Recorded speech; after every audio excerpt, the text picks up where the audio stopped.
what a pleasure to welcome this guest to the show today.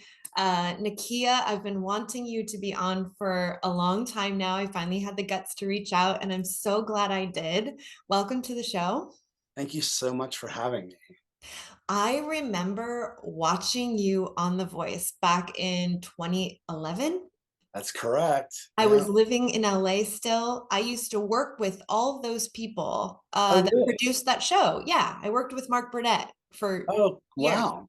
And then, yeah, if I would have stayed in LA, I probably would be working on The Voice. So I was, and I remember you, and I remember loving your voice and just absolutely falling in love with you. And then fast forward, learning that you were here in Austin, and then all of this collides. And so it's just an extra, like, pleasant surprise. I love it when things work out like that, you Oh, know? I do too. Yeah. And here you are, all of this time later. And a song that I think I read somewhere that you wrote around that time, I happened to hear that on the radio, called Thrill-O-Matic. Oh, yeah. And I was like, I just love it so much. So can you talk a little bit about this new song that you have that we hear on the radio that is so catchy and stuck in my head all the time? Can you talk a little bit about that song and the evolution of that song of Sure. becoming now what we hear on the radio? Yeah. So you are correct. Right after I was on The Voice in 2011, I reached out to Barbara Kane, who is the president of BMI, and essentially said, "Hey, I've been trying to connect with the Nashville office, which represents, Austin, but I can't get anybody to talk to me. I was just on this huge TV show. I'm a BMI writer. I would love to connect with some other songwriters while I'm in Los Angeles." And she said, "Come to the office," and introduced me to one of her assistants, who then, started setting up a lot of meetings. A mutual friend of mine, with some other songwriters, also began doing the same thing. And then a woman who I had no real connection with, because she at the time, I believe, worked for ASCAP, but was a friend of someone who I believe was either a fan of the show or knew someone on the show. Um, and her name was Sue Drew, and Sue has now went on to, I believe, Cobalt Music. But she connected me with a handful of people as well. And in all of those different, um, you know, connections where I was meeting with these incredible songwriters, one of the connections that was made was for a couple of guys who were doing some writing together at the time, named Jamie Hartman and Andy Stachansky. And the first time that we met, we co-wrote a song together called Parachute, which would later become Falling Like a Parachute, because I don't know, that's a whole different story. But anyway, now it's called Falling Like a Parachute. And that was probably, I would say, the first or second month after I was on The Voice. So this would have been August or September of 2011. And then, I began to do a lot of these other co-writing sessions. But then sometime at the beginning of 2012, I was going back out to LA, and I was doing some more co-writing. And now I was beginning to record the songs that would become my EP titled Drown in the Crimson Tide. Mhm. And while I was out there, Andy had another session he wanted to do with Jamie and I, because the other one went so well. And when we got there, Andy, I don't know if it was Andy or Jamie, I would have to ask, but one of them had just got a songwriting assignment from a label who was looking for singles for a new K-pop band. Now, Oh, I'm pretty sure that was not BTS, because I don't think they were around then, but it was a K-pop band that was like just coming up. And I was not that familiar with K-pop at the time, but they specifically said they wanted something that was modern, but also had this kind of like old school rock and roll vibe to it. uh-huh. Um, and so we set out to write this song, and it took us about 3.5 hours or so. And we, carved out, this quirky little catchy pop song that sounds like, this mashup of like 50s, Yes. doo-wop and um, pop, but has, this kind of modern edge to it. And so I left with a demo, Mhm. and we all kind of went our separate ways. And I think Andy sent the demo off. Nothing ever came of that. And once that was kind of over, I began thinking, well, maybe I should, start playing the song live. Maybe I should put it out. But things just kept like getting shuffled with my EP. And so it didn't end up making it on the EP. I did one session here in Austin where Andy wanted me to change the opening chorus lyrically, and I completely forgot about that. Mm. So then fast forward all the way to 2021, in the middle of 2021, I knew that I was going to begin to launch a Patreon. Mhm. And I didn't know exactly when it was going to happen, but I knew I wanted to. And I knew I had all of these songs. What my mind was that I wanted to basically say, every week, I'm going to give you like an old demo or a live version or an outtake, something that's not available on streaming or in physical format Mhm. that you could only get from my Patreon. And so I started going through a lot of these old files and stuff. And Mhm. when I found Thrill-O-Matic, and again, falling like a parachute, I reached out to Andy and Jamie, and I said, hey, I really want to finish these. Do you guys have time? Any interest? Both of them are, very successful songwriters in their own right. And Jamie is specifically a very successful producer at this point too. And like Andy has a several cuts with like Goo Goo Dolls and oh gosh, I can't think of the name of that one artist. I had like a list of them. And then Andy, I'm sorry, Jamie has, songs with like Louis Capaldi and um, gosh, Sam Ryder, the guy with the long hair and I think he kind of took off on TikTok and now he's like everywhere. Wow. Anyway, like, really, Jamie is at the Village in LA now, and I think he's in one of the main studios there. And so suffice to say, he's very busy, and neither of them were like, super excited to get like back into these 12-year-old sessions or whatever. So at that time, I guess 10-year-old sessions. So I took it upon myself to say, well, look, how about I just, I want to get these ready to go. I'll just buy these demos from you guys. One of you did one of them did the other. We worked all that stuff out. And then once that happened, I was like, okay, great. Can you send me the files? Because, I also want to try to get them a good mix, and Mhm. maybe, who knows, put them out or whatever. And when they sent me the files, you know, well, we only got files for Thrill-O-Matic, but because Jamie has since moved several times and hasn't been able to locate the parachute session. But Thrill-O-Matic was just like, Andy had like done so many different versions of it and like kind of tinkered with it. So it didn't sound anything like the demo anymore. Mm. Um, and so basically what I did was I went to Matt Parmenter of Ice Cream Factory Studios, who just won Studio of the Year in Austin Music Awards That's last week. yes. I know. And I had been doing, I did a full length musical with him that I had co-written with my friend Joshua Pangborn out of New York. Mhm. So we did a 15-song musical during the pandemic. We did a single of mine during the pandemic. And I had also done a bunch of other little things with him that were like, voiceover stuff that I was working on. And I said, hey, would you be up to just mixing this? And then if we need to, I can go in and throw in a, new vocal here and there, but I'm pretty sure we got most of it.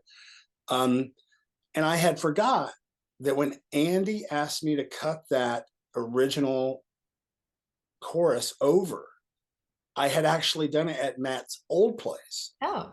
And so Matt was like, oh, yeah, I still have all these files. So he was able to take that session, merge it with the Andy session, and mix it again. Oh, We wow. added just like a few, flourishes here and there mix wise, but I don't think we added anything musically that wasn't already on tape. And we didn't do any new vocals at all. And he mixed it. I sent it to Chris Bell to do the Atmos mix, and then we sent it off to Ollie Morgan at Abbey Road Studios to do the master, and decided, we're going to put this out. I'm going to put this out, but I don't want to release it in the traditional way that people release music today. And I talked to Gabe Reynolds at Sun Radio, and I said, what if I let you guys, when I come onto your Sun Radio-a-thon in August, when I'm done performing the 2 songs I'm there to perform live, we go to this track, and it's the debut of Thrill-O-Matic on the radio. And the only place my fans or anybody will be able to get it for the first 2 months will be if they request it on Sun Radio. And he Oh, said, wow, okay, we've never done that before, but sure, why not? yeah. And most people might not know this, but Sun Radio, very, very supportive of Austin musicians and Austin bands. Mhm. And not only do they have like a special fund set aside just for helping musicians and things like that, but they also play Austin musicians 3 times a day, every day. So they do it at 9 a.m., at 12 p.m., and at 3 p.m. And Mhm. then they also do it at night as well, Mhm. sporadically through the night. Mhm. And I would say they probably play more local, like whole songs of music Mhm. than any of the other stations in town. And they also have the longest running local live radio show with Texas Radio Live that happens at Guero's every Wednesday night, which tonight I think they have Bob Bob Schneider. Schneider. Yeah. Yeah, yeah, Yeah. because he was just on your show. He was. Yeah, and he's been the artist in residence. That's another thing they do. Yeah. Instead of just letting people do like an hour guest DJ, they've created this program called Artist in Residence, where you get to be the DJ every Monday night for like an hour or something the entire month. And So Bob's been killing it this past month. And really, like, not only is he playing a lot of his stuff that he doesn't normally play, that's not like singles and stuff, but he's been like, I tuned in the other night and he like went from one of his songs that I really loved into like Warm Leatherette, which nobody's playing in Austin or on Austin radio. But anyway, so they had the song for 2 months. People were calling and requesting it, and they did so much requesting, and Sun played it so often that by the end of the year, it was the second most played local song on Sun Radio behind, I think, Band of Heathens. wow. And Kevin Connor, Mhm. who also the first time it played was on Kevin's show, and so when he announced it, he basically said that he felt like it sounded like the Beach Boys went to Motown. Yeah. And so Kevin ended up choosing it as one of his top 5 songs of the year, like next to the Beatles and Boy Mm. Genius. And I was like, wow, Wow. that's incredible. And so I decided, okay, well, I'll put it out on streaming. And then I think I'm going to make a music video for Awesome. Awesome. And it. so Yeah. is that what's happening? So put my glasses on. So Easter Sunday, that's Yeah. March 31st for everyone who hasn't realized when Easter is. It's wild. It's in There- March now. Yeah. I know, I know. Thrill-O-Matic release. Are you also releasing the video as well? Yeah. So the single came out in October. I don't know if you heard that or not, but Got that's my some dog. friends that want to come in. That's the mail was probably being delivered, and Baker is very excited about that. But the single was released in October, right around the time that we performed at Circuit of the Americas for F1. Yeah. So in November, I shot the music video and we finished it up, and everything was done at the end of January. And so now it will be premiering at the music video release party that's happening at Stubbs indoors, March 31st, which is Sunday, Easter Sunday. Mhm. It's an early show. They're going to open the doors at 7. Love that. June Rise is going to go on at 7:30. Me and my band will take the stage at 8:15. At the end of that set, we're only going to play songs off the new album, and then Thrill-O-Matic, and then we're gonna show the music video, and then we're gonna get Pelvis Wrestling up, and they'll go on around 9:15 and play for just about an hour. Um, you know, I really wanted to pick like two bands that I really love that I feel like are, I wouldn't say they're relative. I mean, they're not necessarily new, but they're definitely doing something that nobody else is doing in town. And I Mhm. also wanted it to be bands that I felt like, had their own point of view and very distinctive sounds. Mhm. I love June Rise. I love June just in general as a person, but their music's always been really great, and they do this really kind of spacey pop. It's almost like a spacey pop bouquet of flowers. It's just so gorgeous. Mm. And then Pelvis Wrestling, I just recently got turned on to them at the end of last year Mhm. and was just blown away by them. I watched a couple of their videos online, and then I went to see them at Hotel Vegas. Like I think the last week in December, maybe. Um, and it was really one of those shows where you see the band and you can tell that every song, every note, every word coming out of their mouths is like really heartfelt, and they're Mhm. really just like ecstatic to be playing live Mhm. music. I love And so instead of having those, all of them like play before us, I wanted June to open the show up. And then I wanted to play, and then I wanted Pelvis Wrestling to play because I wanted to be able to like hang out in the audience with my friends after the show and like enjoy Pelvis that. Wrestling right up front and rock out with them. And they have a new album that just came out on Valentine's Day called Andy.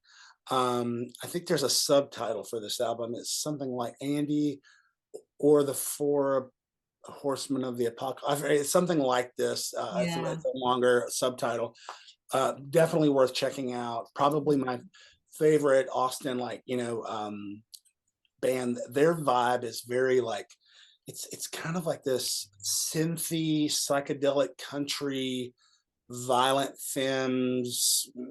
I don't even know. It's so really, really unique, and I love them so much. So I'm really glad they're gonna be on the show.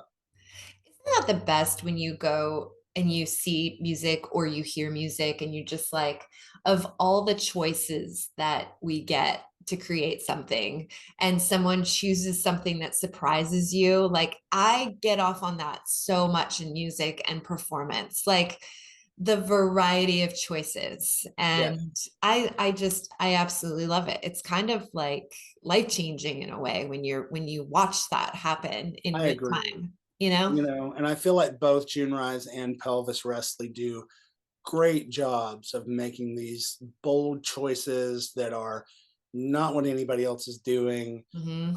And that to me, is the spirit of, the the independent, Austin scene, like really trying to, it reminds me of a lot of what the same kind of vibe of Big Bill, who I've loved from, the instant that I saw them at the original Cheer Up Charlie's in like 2014 or 2015 maybe.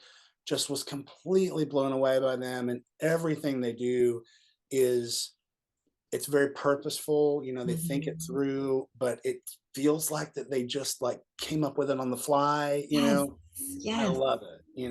I love it so much, and they're a great band as well. Stealthy. I love it when they're stealthy like that. And you just feel like, yeah, how did you just throw this together? But it's Yeah, so thought out and it's so intentional. I yeah, love it. You mentioned your Patreon. I want to make sure people hear about that yes, because, again, I should be wearing my glasses like you, but it's a new thing for me. Um, People can go to your website, which there's two ways. So you can go to nakia.net, which correct. is a great way. You have everything up there, right? I mean, Pretty much, yeah, yeah. And then they can also just go to patreon.com/Nakia. And yes, you have something called the Nakia Club, and it's club with yes, a K, which I correct. love. Yeah, Yeah, where people can join and get such an advantage of seeing things that other people can't see and getting access. How's Yeah, that working for you? Are you enjoying the Patreon? Because I I know some do. people do it, some people don't. It's kind of Yeah. its own world. I watched a lot of other people do Patreons first, and Hmm. I was a patron of other people's Patreons first, so Hmm. I could see what they were doing. I consulted a lot with my friend Rebecca Loby, who was on The Voice with me in 2011. She is a force of nature, and a creative, just like fireball. Like she's always got something cooking, Yes. and it's either music or food, or like right now she's really getting into writing essays, and Mhm. she's always great at all of those things. And I'm Love just that. constantly both impressed and inspired by her. Mhm. um, but she was the first person I knew that had a pretty successful Patreon, so successful that she ended up writing a little like how to about it, that Mm. she gives away for free. And then another friend of mine that I met while I was on The Voice, but she didn't end up on our season on The Voice, Lex Land, who now goes by Holly Frost. And I've been a member of Holly's Patreon since it was a Patreon, and then she actually did so well. She got tired of paying the fees to Patreon, and so she created her own platform. So she has the Vault now, where you pay her directly, which is incredible. Love that. Yeah, and so I kind of went to those people and like asked a lot of questions. One of the things that I was really nervous about was like trying to provide benefits at different tiers and like keep up with all of it. Yeah. And I went the Rebecca Loby way, and it's worked out really well for me. It doesn't matter if you come in at $3 or $5 or $20, you get the same thing across the board, Mhm. regardless. The idea is most people can probably swing $3 a month, but some people might think, well, I'm enjoying it this month. I want to up it to 5, or I really love what you're doing and I believe in what you're doing. So I'm going to try to give you more, this month. Um, so instead of trying to tier it out like that, you have to do it in tiers on Patreon so you can get those different amounts. But I said from the beginning, it doesn't matter to me, like what level you're going to come in at, I'll give you the same benefits. And Mhm. really, those benefits so far have just been access to the exclusive songs, and then they get access to the music before it goes live. So, for Mhm. instance, the Thrill-O-Matic video, I'll post to the Patreon, the Friday before that I post, or that we release it to YouTube, that sort of thing. Mhm. Or when the new album comes out, they'll get a copy of it digitally there before you can get it anywhere else. Yeah, I'm glad you mentioned the new album because I think you'll even be in the studio working on that tonight, if I Yes. heard correctly from Mr. Graham. Yeah. So when we're done, I'm gonna run and I have a tattoo consult, and then I'm going Ooh. to yeah, as if I don't have enough already. And then I'm heading over to Ice Cream Studio so I can hang out with Matt.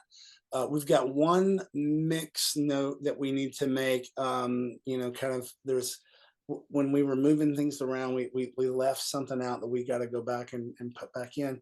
And then I'm meeting up with a couple of guys from the band there.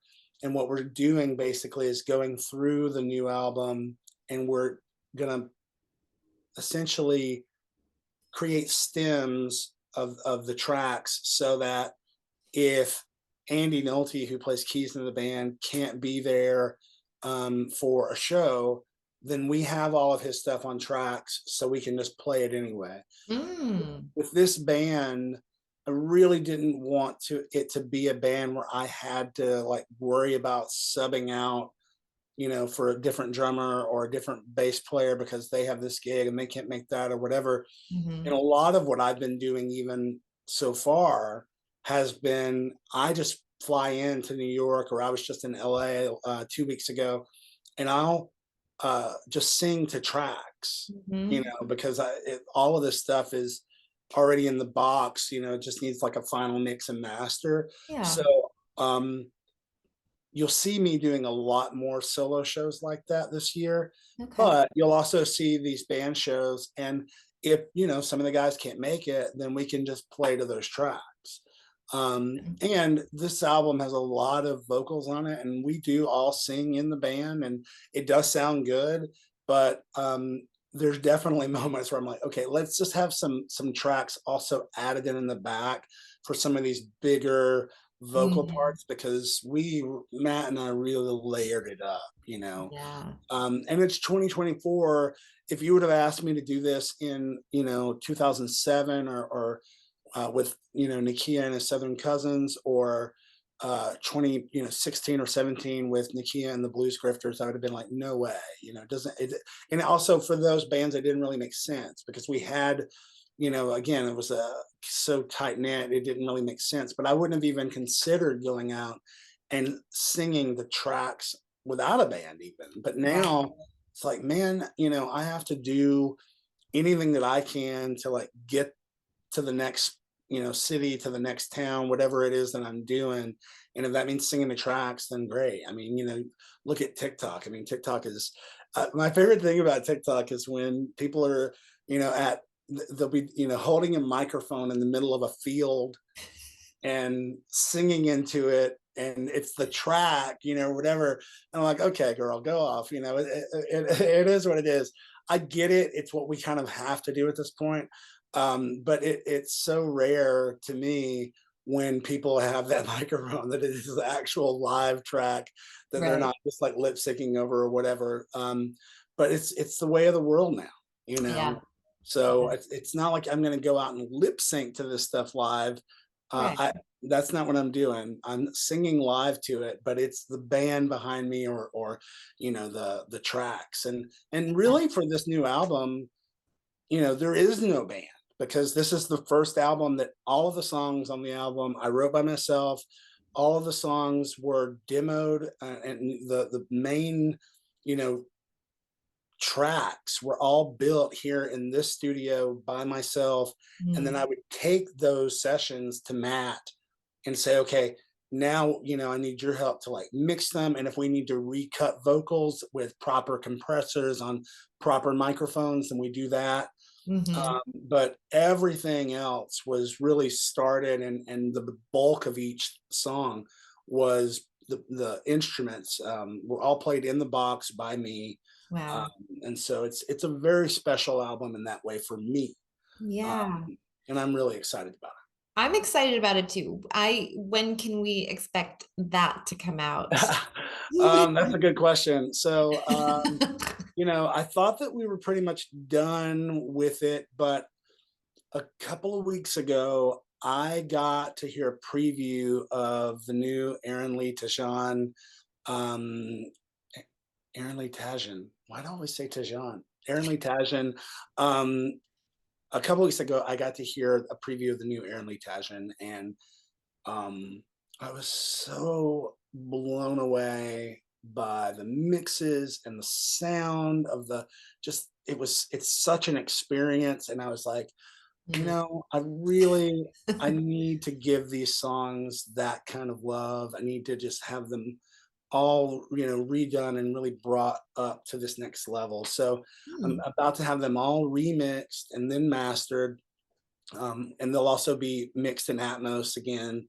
Apple Music is really pushing the Atmos mixes, and favoring them so much now that they are actually paying more per stream Can for you Atmos can mixes. you explain what an Atmos mix is? Yeah.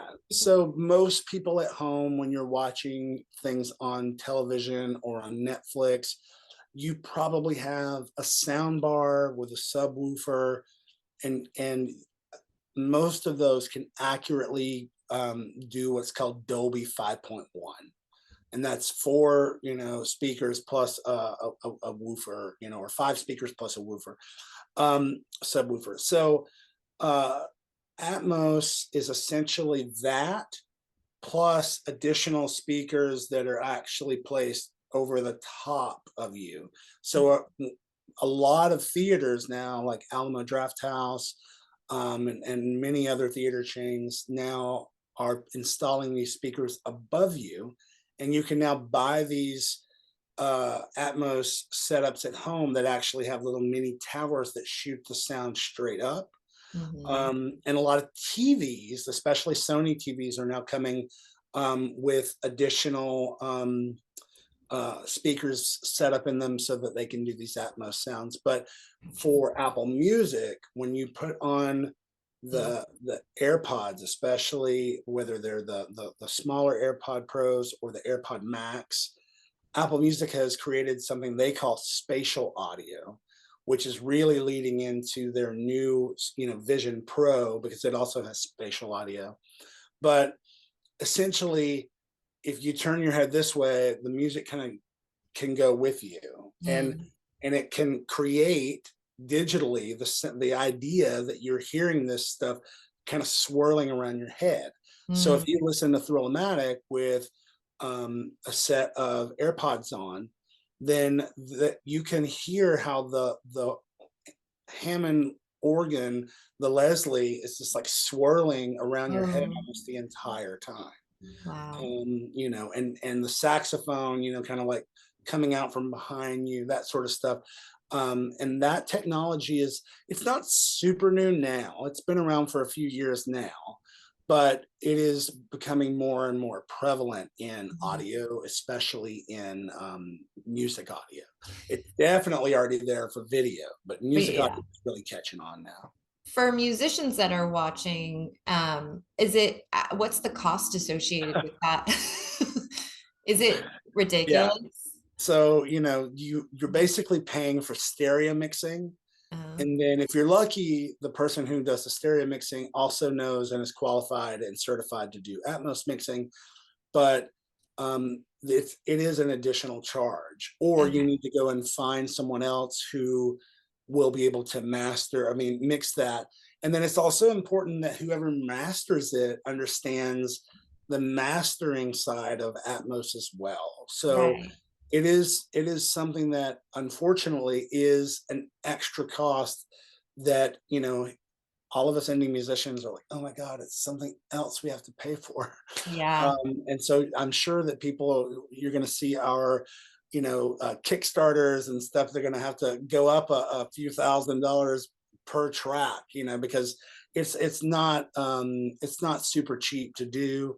But I've found with Thrill-O-Matic, like I was so blown away, especially honestly, it's really cool with headphones. But if you are in a proper Atmos environment with the speaker setup like outside, Mhm. it is really, really a game changer. Yeah.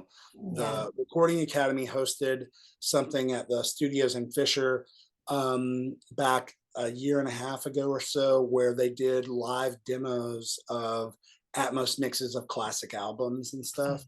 wow. Really, really cool. Songs that I grew up listening to in stereo was now listening to in Atmos, and that was like, okay, now I get it.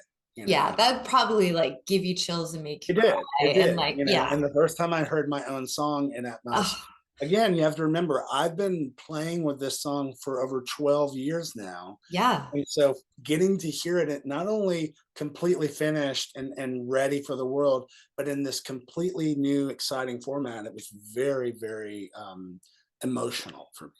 Oh, I bet. Oh Yeah. my goodness. Well, now I have to go and put headphones on. That is what I'm doing. You're going to go to a tattoo consult. I'm going to Yeah, go put on Thrill-O-Matic with my headphones on. I cannot please wait. do. Put it on repeat. I will. Nakia, thank you so much for stopping by. I'm so excited for this year. It's still kind of the beginning of the year, and you have so much good stuff Yeah. cooking. I can't wait to come and see you play live. Let's remind everybody that on Easter Sunday, Thrill-O-Matic video release comes out at Stubbs Indoors, early show start for that. And then maybe like late summer, we'll get an album from you. Yeah, I would imagine you're going to get a single first. So probably late April, early May, you'll get the first single from the album. There'll probably be two or three singles before we release the full album. Yeah. I love it. All right. Well, thank you to Thank this guy you. over here, Nakia, for coming on the show. That does it for this episode of the Austin Downbeat. I love you, Nakia. Thank you. All right. We'll see you everyone next time. Bye.